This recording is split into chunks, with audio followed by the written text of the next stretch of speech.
meu nome é Eduardo e sejam bem-vindos para mais um vídeo.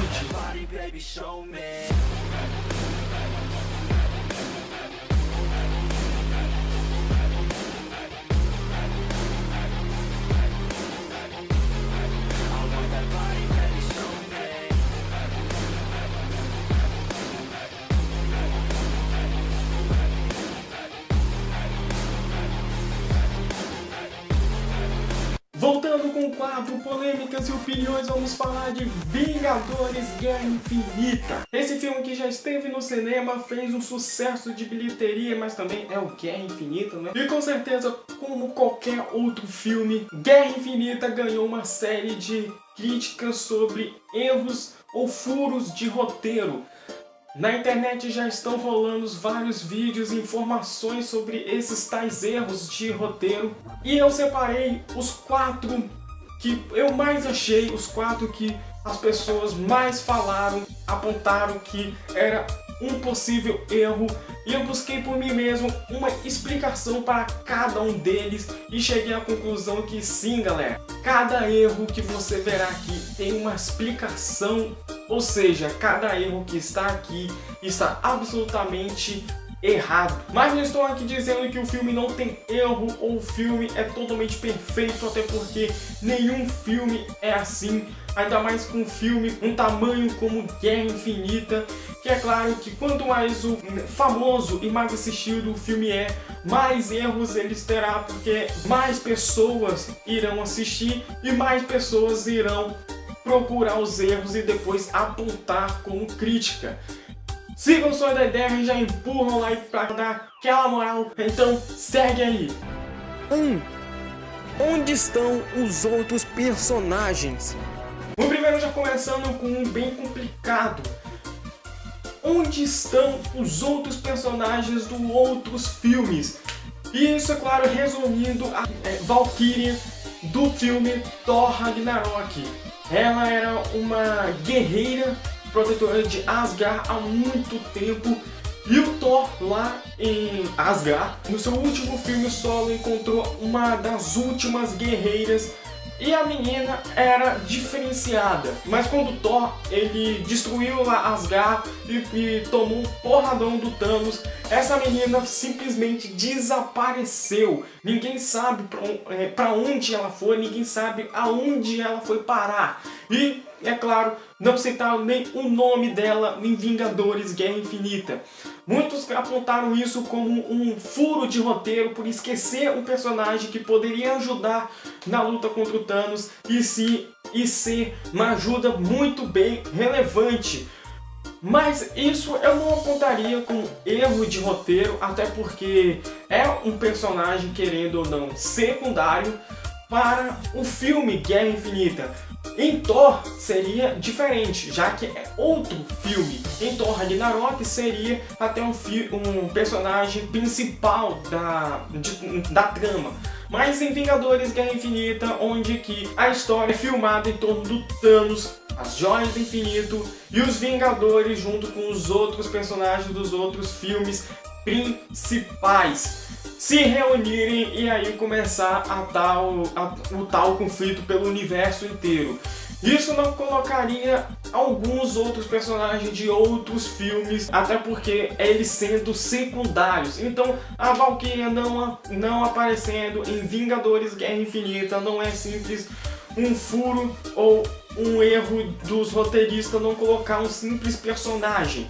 Em sim, utilizar daqui pra frente ou ela, né, ir para outro lugar que a gente não sabe ou que o Thor não contou. Até porque a Valkyria ou qualquer outro personagem que está ligada a um dos heróis ali poderia não ter a mínima intenção ou obrigação de seguir aquele herói até chegar à Terra, participar do filme e enfrentar o Thanos. Se isso não ficou claro bastante, pense em Homem-Aranha, por exemplo, De Volta ao Lar. Onde está a Tia May? Onde estão os outros personagens que o Peter ele enfrentou? Até mesmo aquele ajudante do Tony Stark, que eu esqueci o nome, que ele aparece bastante em De Volta ao Lar, que o Peter ele fica aguardando algumas mensagens dele, ligações, para ver se o Tony precisasse da ajuda dele e tal. Você sabe de quem eu tô falando. Porque ele não apareceu no filme, já que ele fazia um papel muito importante em Homem-Aranha e até para o Tony. Outro personagem também que a Marvel acabou esquecendo e não colocando em Vingadores Guerra Infinita é até um personagem muito mais distante da história. É praticamente o cara que levou o Doctor Strange para o Sacto Santório, né? Levou o Strange, né? Achou ele precisando de ajuda e levou ele para o Sacto Santório, e aí começou o treinamento do Steven pelas artes marciais. No final de Doutor Estranho, nós vimos que ele vai se tornar um vilão procurando alguma coisa, alguma magia que ele está procurando. E no filme de Doutor Estranho 2, ele pode vir até com possível vilão. Mas você percebe? Não tem nada a ver com Vingadores Guerra Infinita. Então para que colocar um personagem que não tem nada a ver com a trama principal do filme, mas só porque ele estava do filme de algum personagem que está no meio da batalha, ele teria que ter a obrigação de aparecer no filme? E se não apareceu, por que seria um erro de roteirista, um furo na história, já que ele não tem nada a ver com a história? 2. Joia da Alma. A Joia da Alma sendo a principal joia e um dos principais assuntos tratados em Vingadores, até porque foi justamente em Vingadores Guerra Infinita que a gente soube um pitaco da Joia da Alma até ela ser revelada pelo completo e o Thanos supostamente ter usada e ninguém soube, não é mesmo? Mas por que a Joia da Alma está incluso nesse roteiro? Uma coisa que eu vi muito circulando na internet é sobre o Caveira Vermelha. E sério, velho, eu assisti no filme, o Caveira Vermelha apareceu lá e contou sobre o Tesseract. Eu achei um máximo ter pegado um personagem que desapareceu, deu como morto lá no primeiro Capitão América e ressurgir assim, pá, toma o Caveira Vermelha, do nada, na sua cara. No meio do filme, quando você tá assim, ó, pra tela, porque é o momento em que a Gamora vai mostrar a Joia da Alma, vai responder todas as perguntas que você tem sobre Joia da Alma. Aí de repente surge o Caveira Vermelha, eu achei sensacional. Mas sim, o que tem a ver com a Joia da Alma ser um roteiro não é sim ela, mas sim o seu guardião, o próprio Caveira Vermelha. Porque muitos perguntaram sobre isso. É o seguinte: quem era o guardião antes do Caveira Vermelha? Porque a Joia da Alma, assim como as outras joias do infinito, é um negócio de milhares de milênios atrás que foram criados. Então deve ter tido milhares de guardiões para aquele mesmo posto que o Caveira Vermelho estava exercendo quando encontrou o Thanos. Mas como nós sabemos, em Capitão América 1, o Caveira Vermelha ele pegou no Tesseract e foi transportado para aquele lugar, para ser assim então o guardião. Mas quem foi antes dele aparecer lá? Seria um erro de roteiro apontar isso? E eu digo que não, porque inclusivemente se cabe no assunto do primeiro tópico, é inclusivamente colocar um personagem que não tem absolutamente nada a ver. O personagem que foi guardião antes do Caveira Vermelha é totalmente indiferente para a história. Não muda absolutamente nada você saber desse fato para o rumo da história. Isso não mudaria caso o Caveira Vermelha tivesse abrido a boca e falado: ah, o meu guardião era o Jucleison. Ah, você não conhece o Jucleison? Cara maneiro, pena que morreu. Não faria, até seria uma fala meio que desnecessária. Colocar um personagem que não mudaria em nada na história, simplesmente porque você tem que saber quem foi antes do Caveira Vermelha. Ou melhor, você não precisa. 3. Thanos já deveria ter sido derrotado. O Thanos já ter perdido há muito tempo essa batalha lá em Titã, muito bem antes dele chegar à Terra. E o Thor rasgar o peito dele com o Stormbreaker. Na luta em Titã com Thanos versus o Tony Stark, Doutor Estranho, o Homem-Aranha e os Guardiões da Galáxia, houveram duas formas de derrotar o Thanos, simplesmente tirando a manopla da mão dele. Só que isso não aconteceu como nós vimos no filme. Uma delas é usando aquele famoso anel de teletransporte, né? Eu acho que eu posso dizer assim, do Doutor Estranho. Só que aí, por que não usar essa tática? Porque o Doutor Estranho não fazer a mão do Thanos passar pelo portal, fechar o portal e arrancar o braço do Thanos, levando juntamente de brinde a manopla do infinito e assim acabando com a guerra e derrotando o Thanos. Isso simplesmente tem uma explicação bem lógica do porquê não aconteceu e está dentro e fora do filme. E também uma que vale a mesma explicação é porque o Peter Quill, o Senhor da Galáxia, não acabou com o Thanos fazendo sei lá o que estava no plano dele, quando o Thanos estava totalmente imobilizado pelos outros heróis ali em Titã. Era simplesmente um plano perfeito que havia funcionado, e a única coisa que o Senhor das Estrelas tinha que fazer era tirar a manopla do braço dele, ou fazer qualquer coisa que estava nos planos. Mas isso não aconteceu porque o Thanos ele revelou que havia matado a Gamora, e aí ele surtou e deu piti, e o Thanos conseguiu livrar de todo mundo lá, e os Vingadores perderam mais uma chance clara de derrotar o Thanos. Até porque muita gente estava falando que os Vingadores ter perdido e o Thanos ter estalado os dedos no final do filme seria até uma culpa do Peter Quill. Mas isso não é verdade. Há uma explicação nisso e isso não é um erro de roteiro. Simplesmente dar uma vitória parcial pro Thanos, obrigar o Thanos a vencer para no final ele estalar os dedos. Isso não é um erro de roteiro, até porque fazer o Thanos ter ganhado aquela batalha não é necessariamente verdade, porque na verdade quem conta que a Gamora morreu era a menina que tava nas costas dele, a menina que tem umas antenas de barata aqui, que eu esqueci o nome agora. Ela que entra na cabeça do Thanos e revela o que aconteceu com a Gamora. Então, nem necessariamente que o filme fez o Thanos ganhar, né? Foi uma obra do destino, né? Um vacilo do Peter Quill deixar as emoções se intrometerem e ele perdeu uma chance de derrotar o Thanos. Mas por que isso não seria um erro e quais são as duas respostas para isso que tem uma dentro e tem uma fora do filme? A primeira seria dentro do filme. A resposta dentro do filme tem a ver com o Doutor Estranho.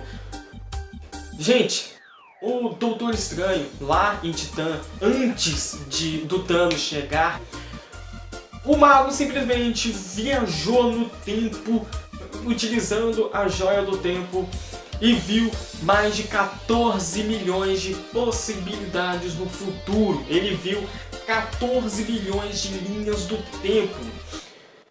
O Flash deve pagar pau pra esse cara. E aí ele viu 14 milhões de chances em que os Vingadores fracassam, perdem e o Thanos é vitorioso.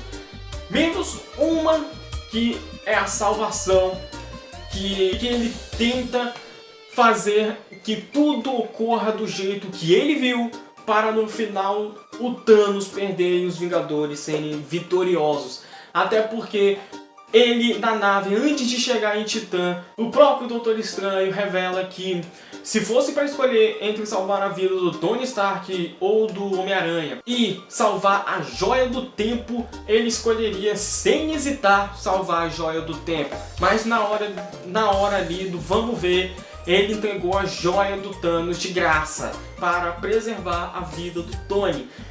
E quando estava prestes a morrer, a virar pó, o Doutor Estranho ele ainda fala que era a única maneira, era a única solução. Ou seja, mesmo com o estalo, menos com todo mundo virando pó, quer dizer, metade do universo virando pó, o Thanos já está perdendo. E a solução fora do filme é simplesmente pra continuar o filme, pra ter filme. Porque imagine aí, a Batalha de Titã, no meio do filme, os Vingadores, ali mesmo, sem precisar de mais ninguém, eles derrotam o Thanos.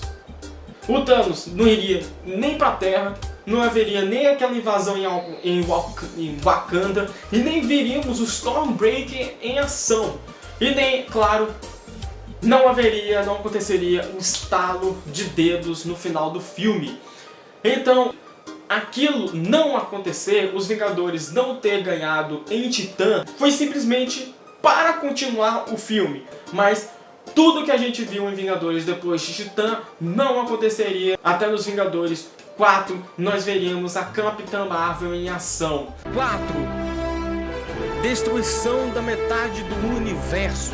Essa daqui entra numa discussão muito viajada, muito psicológica, porque é a própria teoria do Thanos, a própria ideologia do Thanos, de que para haver um equilíbrio no universo é preciso matar metade deles, terminar metade assim, pá, pum, acabou. Mas é uma dúvida que muita gente faz e que muitos apontaram como um erro de roteirista, porque ao invés de matar metade da vida no universo, simplesmente multiplicar os recursos, já que os recursos eram muito poucos para muita gente. Isso não é um erro de roteirista, eu não vejo como um erro de roteirista, porque simplesmente é uma ideia, é um pensamento que um personagem ele leva para o filme. Você não pode contradizer um pensamento de um personagem só porque ele é um personagem em um filme fictício. Não basta você criar uma outra ideologia que faça sentido para você apontar que aquela ideologia daquele personagem está errado, e já que o seu pensamento faz mais sentido, aquilo seria um erro existir e um erro estar no filme, então um erro de roteirista. Então, o Thanos pode ter esse pensamento de matar metade da vida do universo, você pode ter um pensamento de só simplesmente multiplicar os recursos, eu posso ter um pensamento diferente. Isso não cabe a dizer você se o Thanos estava errado ou estava certo, e seguindo neste caminho apontar isso como um erro no filme e um erro de roteiro. Até porque ele não apresenta uma crise no universo, ele apresenta duas crises. Mas já que ele está tentando resolver as duas coisas, muita gente complica, confunde, junta as duas coisas e parece que é só uma. Mas há duas coisas que ele quer consertar, mas a solução é uma. Essa é a diferença que muita gente não consegue ver.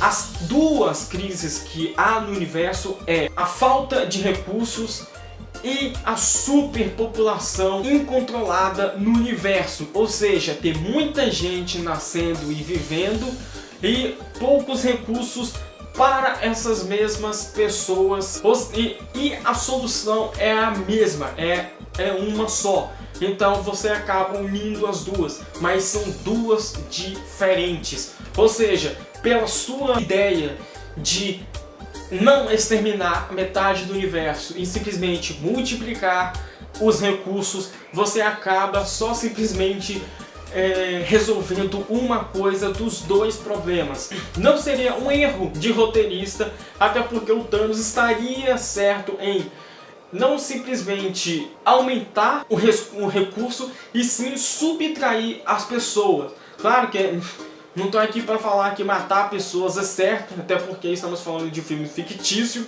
Mas sim, se você colocar isso como um erro e simplesmente colocar a sua ideia de aumentar os recursos, é inválido, porque isso não resolveria a situação e pioraria a situação. Mas esse foi o vídeo de hoje, obrigado por ter assistido até aqui. Se você curtiu da ideia de a gente trazer mais coisas sobre filmes, desenho, anime, já empurra o like pra dar aquela moral. Eu te vejo no próximo vídeo. Curta, comente, compartilha e tchau!